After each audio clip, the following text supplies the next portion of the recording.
Karibu tena sehemu ya pili inayosema watu wanaweza kuchukia ndoto yako. Jana tuliangalia sehemu ya kwanza ambapo tulisema hatima yoyote ya maisha yako inaanza na ndoto. Tuliangalia maisha ya kijana Yusufu. Wakati alipokuwa ameota ndoto, aliweza kuambia ndugu zake. Alimsimulia babake pamoja na wale ndugu zake. Wale ndugu zake waliweza kuinuka na waliweza kumchukia kwa sababu ya ile hatua au kwa sababu ya ile ndoto kubwa aliyokuwa nayo ambayo alikuwa ameoteshwa na Mungu. Na naomba tusome Biblia zetu katika kitabu cha Mwanzo sura 37. Tutaanza mstari ule wa 8. Biblia inasema, ndipo ndugu zake wakamwambia, "Je, wewe utatutawala kweli? Au wewe utatutawala kabisa?" Wakazidi kumchukia kwa ajili ya ndoto zake, kwa ajili ya maneno yake. Bwana Yesu asifiwe.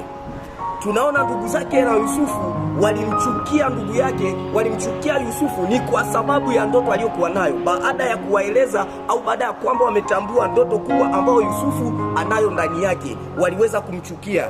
Sio kaka zake, sio babake, hakuna ambaye mtu alifurahia ile ndoto. Hata babake ambaye alikuwa anampenda sana Yusufu, lakini baada ya kwamba amemweleza habari ya ile ndoto, hakuweza kuipokea moja kwa moja na kuweza kumtia moyo. Kumbe kupitia andiko hili, jambo la kwanza ambalo tunajifunza, ndoto huvutia wivu wa maadui. Yaani unapokuwa na ndoto kubwa katika maisha yako, ile ndoto inafanya uwe na maadui wakubwa, inafanya uwe na maadui wengi. Kuna wakati kipindi ukiwa na maisha ya kawaida au ukiwa huna mwelekeo wote wa maisha, unakuwa na marafiki au unakuwa na watu ambao hata hawajali kuhusu wewe na bado hawawezi wakawa ni maadui zako, kwa sababu wajua kabisa huyu mtu labda hana jambo lolote. Ila pale unapokuwa umewashirikisha habari ya ndoto uliyokuwa nayo wewe, ndoto ya mafanikio au ndoto ambayo Mungu ameiweka ndani yako, maadui wanaweza wakaibuka na hata kukuchukia. Kumbe ukiona hali kama hiyo, usiogope kabisa. Maadui ni lazima waibuke kwenye ndoto uliyokuwa nayo. Lakini pia jambo tunaloangalia, sio kwamba kila utakayemsimulia habari ya ndoto yako anaweza akafurahia ndoto yako. Hawezi akafurahia ndoto yako. Walio wengi wataweza, hata akikufariji atakufariji ni kwa unafiki, ila walio wengi wanatamani kiwezekana ubaki hivyo ulivyo. Ila Mungu anakuwa ameweka ndoto ndani yako, na wewe unatakiwa usimame kweli kweli kuweza kuitetea ndoto yako, ili siku moja uweze kufikia hatima ya maisha yako. Bwana Yesu asifiwe. Lakini pia jambo lingine tunaloliangalia, usiache ndoto yako au usiache maono ulionayo, usiache kile kitu ambacho Mungu amekiweka ndani yako kwa sababu ya kuchukiwa na watu.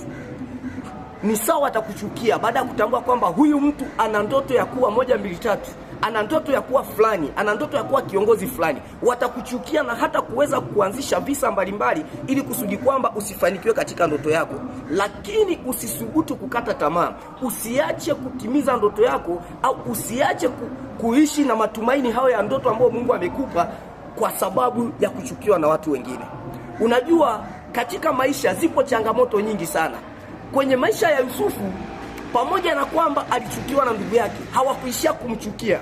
Bado walichukua hatua nyingine ambayo ni hatua kubwa zaidi. Siku ya kesho tutaweza kuangalia ni nini ambacho ndugu zake wa Yusufu walifanya. Na baada ya hicho kitu tutaangalia Yusufu alifanya nini.